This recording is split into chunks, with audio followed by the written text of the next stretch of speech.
इस लेक्चर में हम सेक्शन 13 सब क्लोज 1 सब क्लोज 1A क्रुएलिटी को कवर करेंगे। डाइवोर्स का ग्राउंड है। पिछले लेक्चर में हमने कवर किया था अडल्ट्री का ग्राउंड, अभी हम कवर करेंगे क्रुएलिटी का ग्राउंड। ठीक है। Cruelty after solemnization of marriage treated the petitioner with cruelty means one spouse has treated the other with cruelty, so one who is sufferer will go to court and he will become petitioner. Why? Because he is putting the petition. तो मान लो husband ने wife पे cruelty की है तो wife court जाएगी, तो wife हुई पेटिशनर। ठीक है। तो हस्बैंड ने वाइफ को जो कि पेटिशनर है उसको क्रुएल्टी से ट्रीट किया है। ये यहाँ पर बेसिक रिक्वायरमेंट है। देखो क्रुएलिटी का क्या मतलब है, इसको डिफाइन तो किया ही नहीं जा सकता। ठीक है। क्रुएलिटी को आप डिफाइन नहीं कर सकते, लेकिन इसको समझने के लिए रसल वर्सेस रसल का इम्पोर्टेंट केस है। ये कॉम्पिटिटिव एग्जाम में भी, जैसे कि मैंने पहले बताया, जो भी केसेस मैं यहाँ बता रहा हूँ आपको, वो कॉम्पिटिटिव एग्जाम्स में भी पूछे जाते हैं, तो उस लिहाज से भी ये सब इम्पोर्टेंट है। ठीक है। तो ये cruelty was defined as conduct. ठीक है। क्रुएलिटी क्या है? ये एक कंडक्ट है। ठीक है। उस कैरेक्टर का, उस तरीके का जो कि डेंजर क्रिएट करे आपकी लाइफ, लिम्ब, हेल्थ के लिए, बॉडी के लिए और मेंटल भी। ठीक है। Both physical and mental health के लिए भी डेंजर कॉज करे, या reasonable apprehension of such danger. Reasonable apprehension या फिर वो ऐसा हो ही रहा है, ये दोनों चीज़ें। ठीक है। अब इंडियन लॉ है वो रीजनेबल एप्रीहेंशन को काउंट नहीं करता, वो कहता है कि रियल टाइम में होना चाहिए। लेकिन टेक्निकल ग्राउंड पे ऐसा हो सकता है कि जो मेंटल क्रुएलिटी है, ठीक है, act falling short of physical harm or mental cruelty. जहाँ पर फिजिकल हार्म नहीं हो रहा है वो मेंटल क्रुएलिटी में आती है, तो वो रीजनेबल एप्रीहेंशन भी आ जाता है। लेकिन इन टोटो हम इसको कवर नहीं करते। ठीक है। अब देखो क्रुएलिटी के इंस्टेंसेस, मतलब example, refusal to have children, mental cruelty. ऐसा है कि इन चीज़ों को अब देखा जाता है अलग तरीके से कि बस शादी करनी है, बच्चा करना है, हर कोई बोल रहा है बच्चा करो, ये है वो है, कई तरीके की चीज़ें आती है। करियर देखना है, ठीक है, करियर देखना है, बाकी चीज़ें हैं, हेल्थ है, एवरीथिंग अपार्ट। लेकिन आपको पता होना चाहिए कि मैरिज है क्या, शादी होती क्या है, और हस्बैंड और वाइफ बनने के रोल्स एंड रिस्पॉन्सिबिलिटी क्या होते हैं, वो पता होने चाहिए। अब शादी का मेन पर्पज़ क्या है? Marriage as an social institute क्यों हुआ? Marriage as an social institution क्यों सामने आया? क्या मेन रीज़न था? टू रेगुलेट सेक्शुअल बिहेवियर, ठीक है, ऑफ पीपल, सेक्शुअल एक्टिविटीज़ में डिसिप्लिन लाना, ठीक है, प्रोक्रिएशन ऑफ चिल्ड्रन, और आपका family as an smallest unit, emotional needs, psychological needs, और सबसे बड़ी चीज़ कंपेनियनशिप। ठीक है। स्मॉलेस्ट यूनिट क्या होती है? फैमिली। जब आपकी शादी हुई, आप, आपकी वाइफ, जॉइंट फैमिली है, ठीक है, लेकिन जब ऊपर वाली जनरेशन खत्म हो जाएंगी तो आप हो, आपकी वाइफ है, बच्चे हैं, बच्चों के बच्चे हैं, वो एक फैमिली। तो स्मॉलेस्ट यूनिट फैमिली होती है सोसाइटी की। तो ये procreation of children, to regulate sexual behaviour, main चीज़ कंपेनियनशिप है, जिसके अंदर ये चीज़ें इनहेरेंट आती है। तो ये है पर्पज़ आपकी मैरिज का, शादी का। तो आप कहो कि नहीं भैया बच्चे, अपन we don't want to have children, तो वो मेंटल क्रुएलिटी। और ये सिर्फ वाइफ के ग्राउंड पे ही नहीं होती कि वाइफ मना कर रही है कि भाई बच्चा नहीं चाहिए, हस्बैंड के पार्ट पे भी हो सकता है, he may also refuse to have children. ठीक है। तो वो मेंटल क्रुएलिटी होती है। Persistent refusal to have sexual intercourse, तो भी मैंने आपको बताया marriage as an social institution क्यों हुआ, तो ये भी मेंटल क्रुएलिटी हो सकती है। ये एग्जाम्पल है मेंटल क्रुएलिटी का। Act of physical violence, physical cruelty है। Act falling short of physical violence, mental cruelty है। ठीक है। तो ये फिजिकल और मेंटल दो तरीके की क्रुएलिटी होती है। इसको आप पोज करके पढ़ सकते हो, डेफिनेशन को जो मैंने बताया वही चीज़ मिलेगी। अब केस देखो, रवि कुमार वर्सेस जुलमी देवी। क्या हुआ इस केस में? हस्बैंड ने कहा कि जैसे ही बेटी हुई उसकी वाइफ घर छोड़ के चली गई और अपने पेरेंटल हाउस में रहने लगी। मैटरनिटी लीव के टाइम पे वो वहीं रही, और उसकी वाइफ जो कि जॉब करती थी मैटरनिटी लीव पे तो अपने माँ बाप के घर रही। फिर उसके बाद उसका ट्रांसफ़र हो गया, तो ट्रांसफ़र भी वहाँ हुआ जो कि उसके मैट्रिमोनियल घर के पास में था, ठीक है, वहाँ से सिर्फ 3 किलोमीटर ही था। फिर मई 1994 में वाइफ आई हस्बैंड के घर पे, थोड़े टाइम के लिए रही और उसी महीने में वापस चली गई, ठीक है।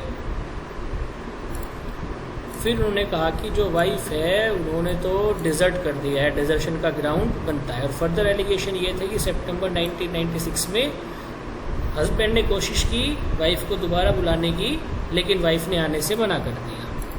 अब हाई कोर्ट को एक्ट ऑफ क्रूएलिटी का कोई स्पेसिफिक मेंशन नहीं मिला। उन्होंने कहा कि यहाँ पर स्पेसिफिकली बताओ कि क्रूएलिटी है कहाँ पर, ठीक है। और क्रूएलिटी के ग्राउंड पे इन्होंने इसको पिटीशन को फाइल किया, ठीक है। अब कोर्ट ने कहा कि ये हम मानते हैं कि क्रूएलिटी की कोई डेफिनेशन नहीं है और एक्चुअली में ये इम्पॉसिबल है, ठीक है। क्रूएलिटी की डेफिनेशन होना अपने आप में इम्पॉसिबल है और पॉसिबल नहीं है। It means absence of mutual respect, understanding between spouse, बिल्कुल वो भी क्रूएलिटी हो सकती है, ठीक है। ये कोई भी फॉर्म ले सकती है। और इस केस में जो चाइल्ड था उसका एविडेंस था, जो छोटा बच्ची थी उस बच्ची का एविडेंस था, और उस बच्ची ने ये बताया था कि हस्बैंड ने क्रूएलिटी की थी जिसकी वजह से वाइफ को घर छोड़ के जाना पड़ा। तो इसलिए ये नहीं कहा जा सकता कि वाइफ क्रूएलिटी या डिजर्शन की गिल्टी है, ये हस्बैंड है जिसने ये किया है, क्योंकि वहाँ पर चाइल्ड का एविडेंस भी था। तो मेन चीज़ यहाँ पर यही डेफिनेशन हो नहीं सकती। और इसका एक example absence of mutual respect and understanding. एक केस भी याद कर लोगे एग्जाम के पर्पज से सफिशिएंट रहेगा, बाकी अपनी नोटिस के लिए आप एक्स्ट्रा भी याद कर सकते हो। केस याद ना हो तो ये फैक्ट्स याद हो जाते हैं, और इससे क्या अंडरस्टैंडिंग बढ़ती है, चीज़ समझ में आती है कि एक्चुअली होता क्या है। रसल वर्सेस रसल आपको बता दिया। शोभा रानी वर्सेस एम रेड्डी, इसमें क्या हुआ, हस्बैंड ने डॉरी की डिमांड की थी और फिर वाइफ ने क्रूएलिटी का केस फाइल कर दिया था। तो कोर्ट ने कहा कि cruelty is related to human conduct and human behaviour, बिल्कुल ह्यूमन कंडक्ट और ह्यूमन बिहेवियर। अभी रिसेंटली एक जजमेंट आया है मध्य प्रदेश हाई कोर्ट का आया है, उसमें कहा है कि एक्सेसिव ड्रिंक करना, एक्सेसिव शराब पीना, ड्रिंक करना अमाउंट्स टू मेंटल क्रूएलिटी। तो ये कंडक्ट है, ह्यूमन बिहेवियर है, ठीक है। क्रूएलिटी फिजिकल भी हो सकती है और मेंटल भी हो सकती है, और ये डिपेंड करती है type of life, their economic condition, उनके सोशल कंडीशन, ठीक है। अब जो पढ़े लिखे लोग हैं, मान लो कोई डॉक्टरेट है और हस्बैंड उसको बार बार बोलता है तुम बेवकूफ़ हो, तुम्हें चीज़ें समझ में नहीं आती, ऐसे मजाक करता है, मजाक उड़ाता है, तो उस लेवल के लोगों के लिए वो चीज़ नॉर्मल नहीं होती, वो उसको सही नहीं मानते, वो उस चीज़ को भी गलत मानते हैं, तो उनके लिए वो भी क्रूएलिटी मानी जाएगी। ऐसे केसेस भी हुए हैं। अब ये नवीन कोहली वर्सेस नीलू कोहली, इस केस में क्या हुआ, हस्बैंड एंड वाइफ के रिलेशन ख़राब हो गए थे, धीरे धीरे उनकी आपस में लड़ाई शुरू होने लग गई थी। तो वाइफ ने हस्बैंड के सिग्नेचर फोर्स करने शुरू कर दिए, बैंक अकाउंट खोलती थी, ठीक है, उसके नाम पे कंपनियां खोलती थी अलग अलग, और उसने हस्बैंड के साथ मिसबिहेव करना शुरू कर दिया, और लड़ाइयाँ उनकी बढ़ती गई। हस्बैंड के पेरेंट्स के साथ भी वो लड़ाई करती थी, ठीक है। उसके इस लड़ाई झगड़ों की वजह से जो वो हस्बैंड और हस्बैंड के पेरेंट्स के साथ करती थी, हस्बैंड अपने माँ बाप का घर छोड़ के एक रेंटेड प्रीमाइसेस में रहने लगा। फिर वो केस फाइल हो गया कि भैया ये तो क्रूएलिटी हो रही है। तो कोर्ट ने कहा कि जो कंडक्ट, एक्ट और ओमिशन है वो ग्रेव होने चाहिए और क्लियर होने चाहिए, ठीक है, क्लियर होने चाहिए, जिससे पता लगे क्रूएलिटी है।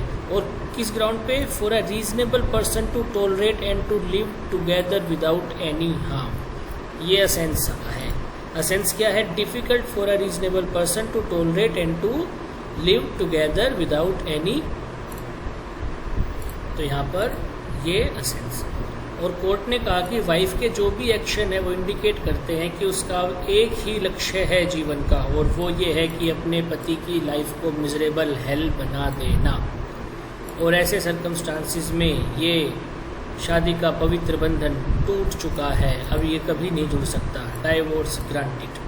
तो ऐसा होता है, लड़ाई हो जाती है, फिर सोचते हैं भैया और कोई उद्देश्य नहीं है जीवन का, दूसरे के जीवन को नर्क बना दो। इसलिए समझदारी बहुत ज़रूरी है, अंडरस्टैंडिंग बहुत ज़रूरी है, ठीक है। ये आपको इंटरनेट से, गूगल से, सोशल मीडिया से ज्ञान नहीं मिलेगा। अपने माँ बाप के साथ बैठो, दादा दादी के साथ बैठो, वो समझाएंगे, उन्होंने ज़िंदगी देखी है, कैसे करना है, कैसे हैंडल करना है, कैसे चीज़ों को करना है, शादी के बाद कैसे लाइफ बदल जाती है, उनसे पूछो। ये गूगल मम्मी, यूट्यूब मम्मी ये कुछ नहीं बता सकती। और ये वाइफ ने हस्बैंड के खिलाफ यहाँ पर झूठे मुकदमे भी दायर कर रखे थे, जिनको भी क्रिमिनल केस कहते हैं। कोर्ट आए दिन कहता है कि मिसयूज़ हो रहा है लॉ का, और जिनको यूज़ करना है वो बेचारी आज भी यूज़ नहीं कर पा रही। और बेचारे नॉट ओनली फीमेल, मेल भी हैं, वो आज भी बेचारे भुगत रहे हैं। पर चलो, ये सोसाइटी की सोशियोलॉजी की बात है, ये किसी और लेक्चर में, अभी नहीं। एनजी दास्तान वर्सेस एस दास्तान, इस केस में क्या हुआ, वाइफ ने क्रूरल्टी की हस्बैंड पे, husband has relation with wife later on, ठीक है। तो वाइफ ने क्रूरल्टी की, लेकिन हस्बैंड ने उसके साथ रिलेशन स्थापित किए, सेक्सुअल इंटरकोर्स हुआ। तो कोर्ट ने कहा कि जो आपने क्रूरल्टी के बाद ये सेक्सुअल इंटरकोर्स किया है, जो मैट्रिमोनियल ऑब्लिगेशन को फुलफिल किया है, इसका मतलब है कॉन्डोनेशन।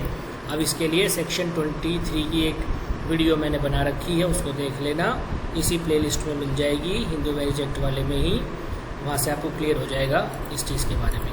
फिर कोर्ट ने कहा there should be an apprehension of real harm और इंजरी फ्रॉम एलिस्ड कंडक्ट। देखो अभी ऊपर जो मैंने आपको बात कही थी कि टेक्निकल ग्राउंड पे आता है एप्रीहेंशन ऑफ रियल हार्म, तो कोर्ट सिर्फ एप्रीहेंशन को काउंट नहीं करता है, समथिंग मोर देन दैट। और ये चीज़ें देखो अंडरस्टैंडिंग की होती है। आपको भी पता है कि लीगल लैंग्वेज अलग होती है, टर्म्स का मीनिंग आप डिफाइन नहीं कर सकते, वो सिर्फ आप उसको समझ सकते हो। This is beauty of law. क्यों? क्योंकि आप आर्टिफिशियली रेगुलेट कर रहे हो, लीगल फिक्शन क्रिएट करके, तो मुश्किल है ये चीज़ें करनी। ये धीरे धीरे आपको समझ में आ जाएगी जैसे जैसे आप और लॉ में ज्ञान प्राप्त करोगे। Apprehension should be reasonable enough in the given circumstances, ठीक है। Petitioner should not have taken advantage of his position, ये 23 पढ़ोगे समझ में आ जाएगा। के प्रीथा वर्सेस एन भास्करन, देखो भैया ये केस क्यों इम्पोर्टेंट है। वाइफ क्रूरल्टी सफ़र करती रही 10 साल तक, ठीक है, क्योंकि उस समय वो अनएम्प्लॉयड थी। उसके बाद उसको जॉब मिल गई तो उसने डाइवोर्स पिटीशन फाइल कर दी। तो ट्रायल कोर्ट ने कहा कि भैया 10 साल तक सह रही थी, कुछ भी नहीं बोला, इसका मतलब इसने कॉन्डोन कर दिया। लेकिन हाई कोर्ट ने रिजेक्ट कर दिया अपील में। हाई कोर्ट ने कहा कि देखो इंडियन कंटेक्स्ट में वुमेन को कल्चरली डिज़ाइन किया जाता है to endure and tolerate inconvenience and inappropriate in matrimony of her spouse to the extent possible. भैया जब तक सह सकते हो सहो, ठीक है, जब तक सह सकते हो सहो, कोई बात नहीं, होता है, हमारे साथ भी हुआ था, तुम्हारे साथ भी हो रहा है। एक तो ये चीज़ गलत है, हमारे साथ भी हुआ था, तुम्हारे साथ भी हो रहा है। जहाँ तक नॉर्मल एक एक्सटेंट तक ये चीज़ सही होती है समझाने के लिए, क्योंकि ये नॉर्मल वियर एंड, कुछ चीज़ें नॉर्मल वियर एंड टीयर होती है लाइफ और रिलेशनशिप की, वो समझाना सही होता है कि भैया हमारे साथ हुआ है, तुम्हारे साथ है, सबके साथ होता है। क्योंकि सोसाइटी में आप जब लोग रहेंगे एक दूसरे के साथ तो फ्रिक्शन होगी, ठीक है। तो उतना समझाना तो सही है, लेकिन इतना समझाना कि भैया अपना जीवन नर्क बना दो, तो भाई वो सहोगे तो फिर सहते ही रहो। और ऐसा नहीं कि मैं लेडीज़ के फेवर में, मेल्स के फेवर में भी, ठीक है। अब वो टाइम गया, टाइम बदल रहा है, अब मेल्स को भी बराबर का प्रताड़ित किया जाता है, तो मैं किसी की साइड नहीं ले रहा, ठीक है। तो इसलिए कोर्ट ने कहा कि एंड्योरिंग का मतलब क्या होता है, पेशेंटली बियरिंग कंटिन्यूअल रॉन्ग और ट्रबल। तो कोर्ट ने कहा एंड्योरिंग अलग होता है और क्रूरल्टी अलग होती है। एंड्योरिंग क्रूरल्टी को हम कॉन्डोनेशन नहीं मान सकते। और कोर्ट ने कहा भैया डिग्री ग्रांटेड, जब उसके पास कोई मीन ही नहीं है, वो अनएम्प्लॉयड है, तो फिनेंशियली वो डिपेंडेंट है, तो वो करेगी क्या, जाएगी कहाँ, सफ़र करने के अलावा उसके पास क्या बचता है। पर जब मिल गया तो भाई उसका जीवन है, उसकी डिग्निटी है, जिए तो सही। और आजकल तो क्या हो रहा है, फटाफट दूसरा रिलेशन करके भाग जाते हैं। वाइफ हस्बैंड अपने पैरामोर के साथ मिलके वाइफ का मर्डर करवा देता है, वाइफ मिलके हस्बैंड का मर्डर करवा रही, कितनी चीज़ें हो रही हैं आजकल। ये तो चलो फिर भी कम से कम उन दिशाओं में तो नहीं गए। चलो भाई आगे बढ़ते हैं, ये तो बोर हो जाओगे आप लोग। It is common knowledge that wife resort to matrimonial litigation only when situation reaches to a point beyond endurance. बिल्कुल सही बात है, 2011 में कही गई है, आज भी ये बात सही है और ये बात गलत है, दोनों ही चीज़ है। क्यों? क्योंकि जो जिनको यूज़ करना चाहिए वो कर नहीं पा रहे, और मिस यूज़ करने वाले करने लग रहे हैं। तो उस तरीके से बात सही भी है और गलत भी है, पर आप समझो केस के कंटेक्स्ट में। वी भागवत डी भागवत, इसमें क्या हुआ, क्वेश्चन ये था whether degree can be passed if allegations made in petition has not been proved. देखो भैया, पेटिशन में जो एलिगेशन लगाई गई है कि क्रुएल्टी है, डिजर्शन है, अडल्ट्री है, जो भी है उसको प्रूव करना पड़ेगा। प्रूव करोगे आप एविडेंस से, लेकिन कुछ भी प्रूव नहीं हुआ है अभी, कोई भी पार्टी कुछ भी प्रूव नहीं कर पाई है। ऐसी सिचुएशन में क्या रिटर्न स्टेटमेंट और प्लीडिंग्स के बिहाफ पे कोर्ट डाइवोर्स की डिग्री दे सकती है? तो सुप्रीम कोर्ट के पास पावर है आर्टिकल 142 में to do complete justice. Supreme court कोई भी ऑर्डर, जजमेंट, डिग्री कुछ भी पास कर सकता है कंप्लीट जस्टिस करने के लिए 142 में। बहुत बड़ी पावर है ये। तो कोर्ट ने कहा कि बिल्कुल, कोर्ट ने देखा कि 12 साल हो गए केस चल रहा है और केस में कुछ भी नहीं है, सिर्फ एक दूसरे की लाइफ को हेल में डालने वाली बात है। वाइफ एलिगेशन हस्बैंड पे लगा रही है, उसकी पूरी फैमिली पे लगा रही है, दोनों लड़ने लग रहे हैं आपस में, ठीक है। और वाइफ कह रही है तुम्हारी फैमिली इंसेन है, ये क्रुएल्टी है, क्योंकि ये सब प्लीडिंग में और उनके ओरल आर्ग्यूमेंट्स में कोर्ट को मिला, ठीक है। पेटिशन ओरिजिनली फाइल की गई थी एडल्ट्री पे, ठीक है। तो कोर्ट ने कहा wife was determined to live in agony only to make life of petitioner miserable hell. Wife अपनी लाइफ को खराब कर रही है, क्यों? क्योंकि उसको हस्बैंड की लाइफ नर्क बनानी है। Wife was bent on treating the petitioner with cruelty, उसके जीवन का सिर्फ एक ही उद्देश्य है। तो कोर्ट ने कहा कि भैया प्रूव अडल्ट्री नहीं हुई है, कुछ भी प्रूव नहीं हुआ है, लेकिन प्लीडिंग्स में जो लिखा है, रिटर्न स्टेटमेंट में जो लिखा है, प्लेंट में जो लिखा है, जो आर्ग्यूमेंट से हमें दिख रहा है, उससे पता लग गया है कि ये शादी खत्म हो चुकी है, इस बंधन में कुछ नहीं बचा। तो कोर्ट ने कहा कि भैया यहाँ पर हम डाइवोर्स ग्रांट करते हैं, क्योंकि 142 में कोर्ट के पास ऐसी पावर है, कोर्ट कर सकता है, इसलिए केस इंपॉर्टेंट है, ठीक है। प्लीडिंग के बेसिस पे कभी आपका जजमेंट नहीं आता है, एविडेंस के बेसिस पे आता है। जब एविडेंस पढ़ोगे तो समझ में आ जाएगा। डिजर्शन का ग्राउंड करेंगे नेक्स्ट लेक्चर में। अभी कोई क्वेश्चन क्वेरी है, कोई भी पॉइंट है, तो आप कमेंट बॉक्स में संपर्क कर सकते हैं। Best wishes.